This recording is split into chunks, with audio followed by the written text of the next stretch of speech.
ભગવાનના બે બહુ મોટા આશીર્વાદ છે. એક, આપણે સામેવાળાના મનની નથી જાણી જતા એ, અને બીજો આશીર્વાદ એ છે કે ભગવાન આપણું ધાર્યું બધું જ પૂરું નથી કરતો.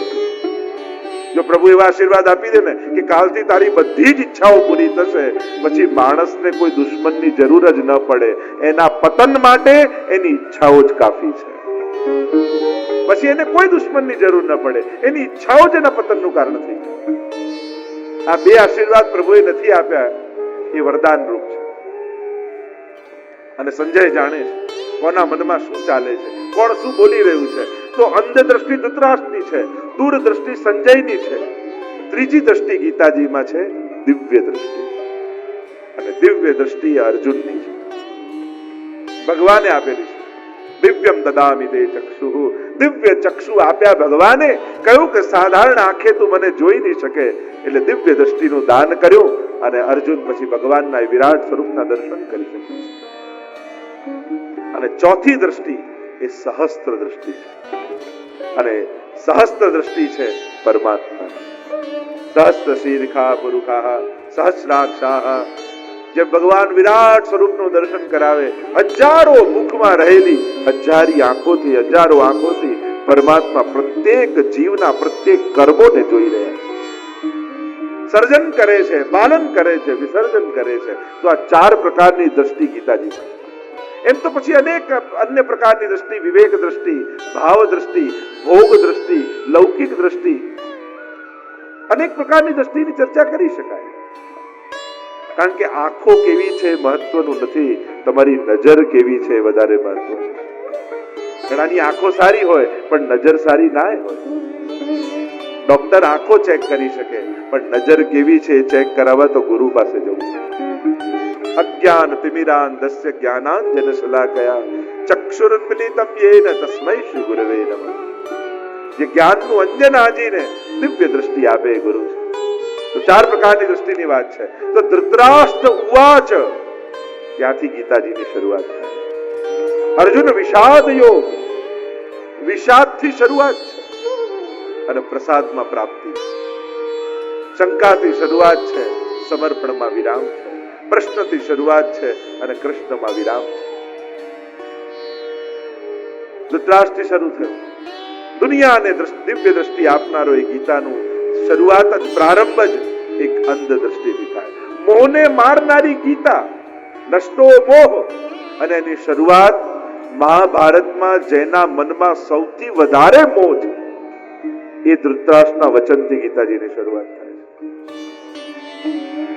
આ ધૃતરાષ્ટ્ર અંધ છે, એના પણ લક્ષણો આપ્યા છે. જો કેવલ આંખોથી જ અંધ છે એમ નહીં, બુદ્ધિથી પણ અંધ છે. અને અંધ કોણ કહેવાય એના આપણા શાસ્ત્રોમાં લક્ષણો આપ્યા.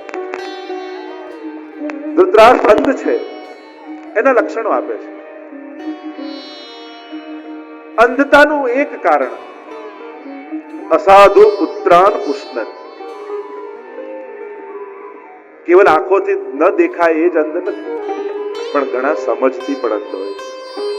આંખો હોવા છતાં એના લક્ષણો આપે. જે દુષ્ટ પુત્રોને પોષણ અને પ્રોત્સાહન આપે એ અંધ છે. સંતતિ કંઈક પાપ કરી રહી છે, બાળકો કંઈક પાપના કાર્યમાં લાગ્યા છે, અને છતાંય એને પ્રોત્સાહિત કરે એ આંધળો માણસ. આંધળો કોણ? જે પોતાનું કલ્યાણ ન જોઈ શકે એ અંધ છે. જે પોતાનું હિત ન જોઈ શકે એ અંધ છે.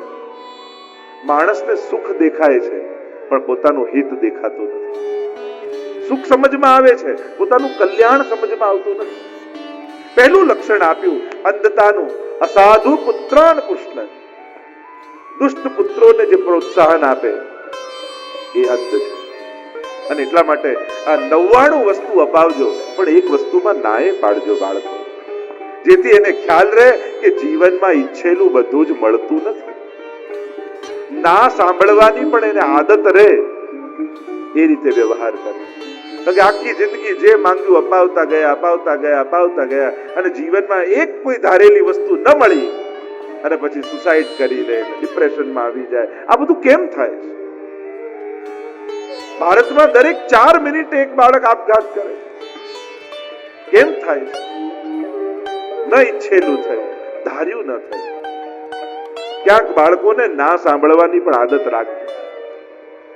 અત્યારની તકલીફ જે રીતે સમાજ વિકાસ પામી રહ્યો છે, ચિંતા એ વાતની જ છે કે જે રીતે માનવ વિકાસ કરી રહ્યો છે, 10 વર્ષનું બાળક 20 વર્ષે જાણવું જોઈએ, 10 વર્ષે જાણી જાય.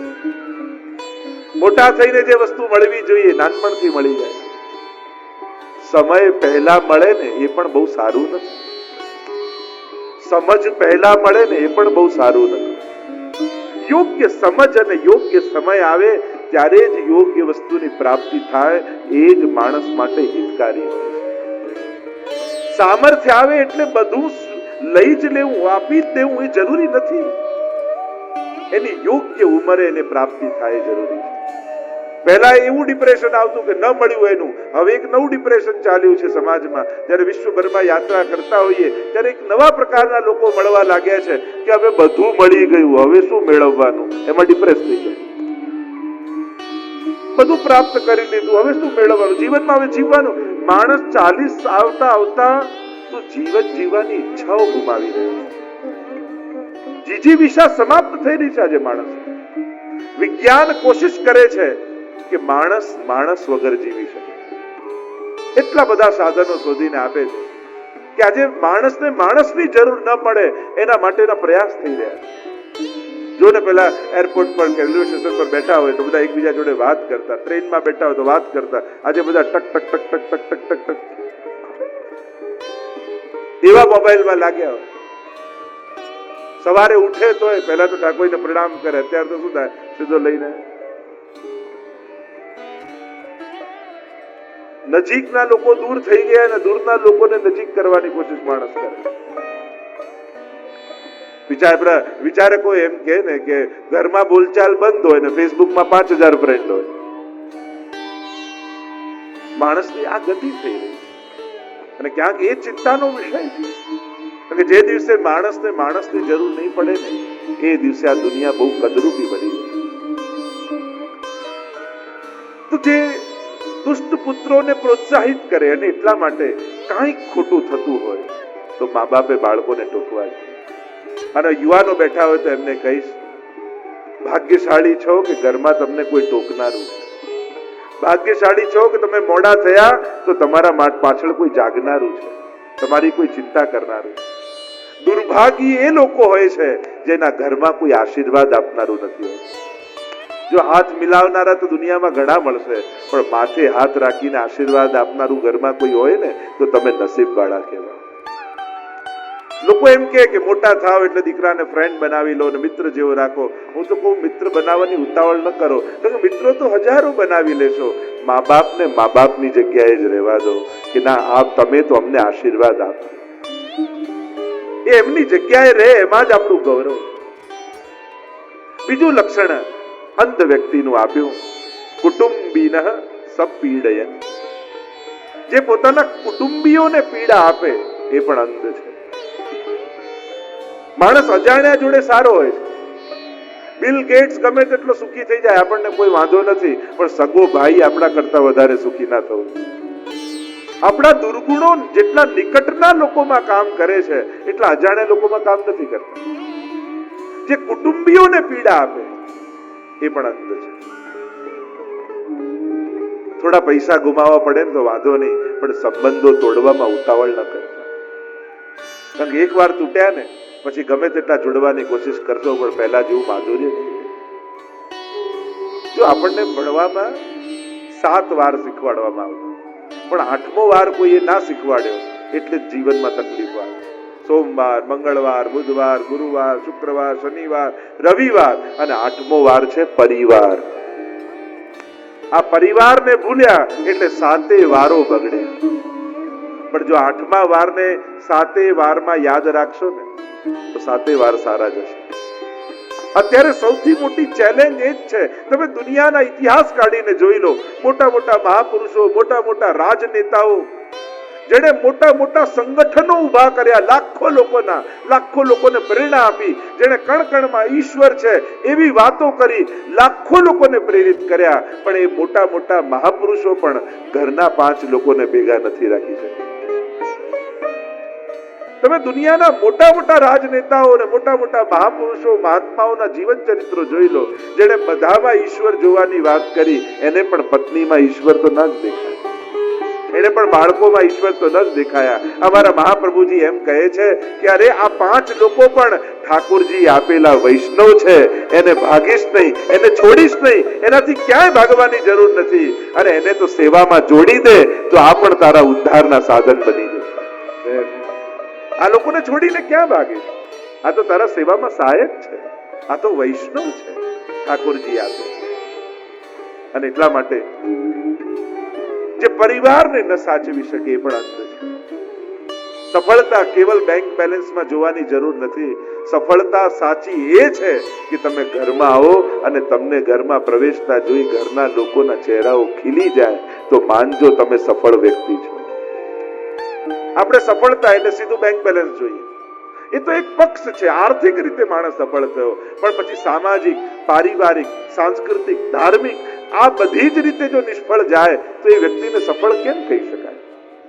માણસ સર્વાંગી સફળતા પ્રાપ્ત કરે ત્યારે સફળ વ્યક્તિ કહી શકાય. ત્રીજું લક્ષણ આપનું અધર્મમેવ ધર્મ મન્યમાન, જે અધર્મને જ ધર્મ માનીને કરે એ પણ અંધ છે. આ ધૃતરાષ્ટ્રનું લક્ષણ આપ્યું છે, અધર્મને ધર્મ માનીને કરે છે. આપણે ખોટું તો બોલવું જ પડે ને, એવું થોડી ચાલે, છેતરવા તો પડે જ ને. ઘણી વાર અધર્મને જ ધર્મ રૂપે આપણે સ્વીકારી રહ્યા છીએ, અને આપણને એવી માન્યતા જતી રહી છે આપણા મનમાં કે ખોટું કર્યા વગર તો જીવાય જ. આ અંધ વ્યક્તિનું લક્ષણ છે. જ્યાં જ્યાં અધર્મ હશે ત્યાં અશાંતિ આવશે, જ્યાં જ્યાં ધર્મ હશે ત્યાં શાંતિ આવે. સ્વયં ચાણક્ય જેવો રાજનીતિજ્ઞ, અને ચાણક્ય નીતિનું પ્રથમ સૂત્ર છે સુખસ્ય મૂલમ ધર્મ, સુખનું મૂળ ધર્મમાં છે. અને એટલા માટે અધર્મને ધર્મ માનીને કરે પણ અંધ છે. ચોથું લક્ષણ આપ્યું દાય ભાગમય ઈચ્છન, બીજાનો ભાગ જે પડાવી લે એ અંધ છે. ધૃતરાષ્ટ્રની અંદર આ વૃત્તિ છે. ધૃતરાષ્ટ્રની વ્યાખ્યા જેમ કરી ધૃતમ રાષ્ટ્રમ યેન સ ધૃતરાષ્ટ્ર, જે છલથી બીજાનો ભાગ પડાવનારો છે એ જ ધૃતરાષ્ટ્ર છે. બીજાનું લઈ લેવાની વૃત્તિ, હકથી મેળવો, પુરુષાર્થથી મેળવો, બુદ્ધિથી મેળવો, પણ છલ કરીને બીજાનું પડાવવાની વૃત્તિ ન રાખો. કારણ કે બીજાનું આવેલું ધન તમારા સુખનું કારણ ક્યારેય નહીં બની શકે. જે બીજાનું આપણે મેળવ્યું છે, એક વસ્તુ યાદ રાખજો, એ એના ભાગ્યનું હતું, એ તમારા ભાગ્યમાં સૌભાગ્ય ક્યારેય નહીં લખે. હાથમાં આવી જવાથી એમ નહીં માનવું કે મળી ગયું. ઘણીવાર કોઈ વસ્તુ આપણી પાસે આવી ગઈ અને દરેક વસ્તુ મળે એ હિતકારી હોય જરૂરી નથી, એ કલ્યાણકારી હોય જરૂરી નથી, એ સુખકારી હોય જરૂરી નથી. અને એટલા માટે જેનાથી આપણું કલ્યાણ ન સધાય એ બધું ભાર છે. પાંચમું લક્ષણ કહ્યું ભગવદ ભગવદીય વચનો વિગણે, જે ભગવાન અને ભક્તના વચનોને ન માને એ પણ અંત છે. ધૃતરાષ્ટ્ર, દુર્યોધન, દુર્યોધનને મનાવવા માટે વિદુરજી પણ ગયા. વિદુરજીનું અપમાન કરીને દુર્યોધને કાઢી દીધા. ભગવાન પોતે દૂત બનીને ગયા કે તું 5 ગામ આપી દે, ન માન્યા. અને ભગવાન અને ભગવદીઓના વચનનું જે ન માને એના જીવનમાં દુઃખ પ્રવેશે છે. કોઈ ને કોઈ પ્રકારથી જેને ભગવાન અને ભગવદીઓના વચનમાં શ્રદ્ધા નથી એના જીવનમાં કોઈ ને કોઈ પ્રકારથી દુઃખ આવવા. તો આ ધૃતરાષ્ટ્રના લક્ષણ આપ્યા છે. અને આ ધૃતરાષ્ટ્ર ઉવાચથી આ અર્જુન વિષાદ યોગની શરૂઆત થાય. પ્રથમ અધ્યાયમાં અર્જુનના વિષાદનું વર્ણન છે. સર્વો ઉપનિષદો ગાવો દોગ્ધા ગોપાલ નંદન. અને અહીંયા તો ભગવાન ગોવાળ બનીને આવે, ઉપનિષદ રૂપી ગાયને દોઈ અને જેટલા બેઠા હોય એ બધાને પ્રસાદી દૂધનું વિતરણ કરે. અને એ દૂધનું નામ છે શ્રીમદ ભગવદ ગીતા. ભગવાન આ દૂધનું પાન કરાવી અને પોષણ જીવનું કરે છે. અર્જુન વિષાદ યોગ, જીવનમાં વિષાદ કેમ જાગે? અનેક અનેક સુખ અને સગવડતાની વચ્ચે જીવનારો જીવ છતાંય કેટલા વિષાદોથી ગ્રસિત હોય છે માણસ. બધું જ ભેગું કર્યા છતાંય દુઃખ કેમ? ભાગવતજીમાં પણ વિદુરજી પ્રશ્ન કરે છે મૈત્રેયજીને કે દુનિયાનો દરેક માણસ સુખ માટે જ કામ કરે છે, છતાં એને દુઃખ કેમ મળે છે? એક કન્યા હતી ને એના નક્કી થયા લગ્ન, પતિ વિવાહ થયા અને પતિને કહેવા લાગી કે તમે મને સુખી કરશો ને. ત્યારે પતિએ કહ્યું કે જો તને ધન કમાવીને લાવી આપીશ, સારું ઘર બાંધી આપીશ, સારા કપડા ને દાગીના લાવી આપીશ, ઉત્તમ ભોજનની સામગ્રી લાવી આપીશ, પણ એક વાત યાદ રાખ, સુખી થતા જો તને ન આવડ્યું ને તો તારા સિવાય તને બીજો કોઈ સુખી નહીં કરી શકે. સુખી થતા તો તારે જાતે શીખવું પડશે. આપણને ભાગ્યથી વ્યવસ્થાઓ મળે, સંજોગો મળે, સગવડતા મળે, સાધન મળે, પણ સુખી થતા તો આપણે જ શીખવું પડે. આ વિષાદ જીવનમાં કેમ આવે છે? કારણ કે વ્યવસ્થા, વ્યક્તિ અને સાધનો માણસને સુખી નથી કરી શકતા. માણસને ઉત્તમ સમજણ જ સુખ આપે છે. એક ગિદ્ધ ઉપર આકાશમાં મોટા વૃક્ષની ટોચ ઉપર બેઠો હતો. શાંતિથી ગિદ્ધ બેઠો હતો ને એટલામાંથી સસલું નીકળ્યું. એને જોયું કે ગિદ્ધ કેવું બેઠું છે, શાંતિથી બેઠું છે. લાવ હું બેસું. અને સસલું ઝાડ નીચે આવીને બેઠું. એટલામાં એક શિયાળ આવ્યું ને એને મોઢામાં પકડ્યું અને જ્યાં મારવા જાય તે સસલાએ કહ્યું કે પેલો ગિદ્ધ શાંતિથી ઝાડની ટોચ પર બેઠો છે, એને કોઈ હેરાન નથી કરતું, એને કોઈ પરેશાન નથી કરતું, અને મને કેમ મારો? એ પણ શાંતિથી બેઠું છે, હું પણ શાંતિથી બેઠો છું, મને કેમ મારો છે? એને કોઈ નથી બોલાવતું. ત્યારે શિયાળે મારતા પહેલા કહ્યું કે સસલા, શાંતિ માટે ઊંચાઈ જોઈએ.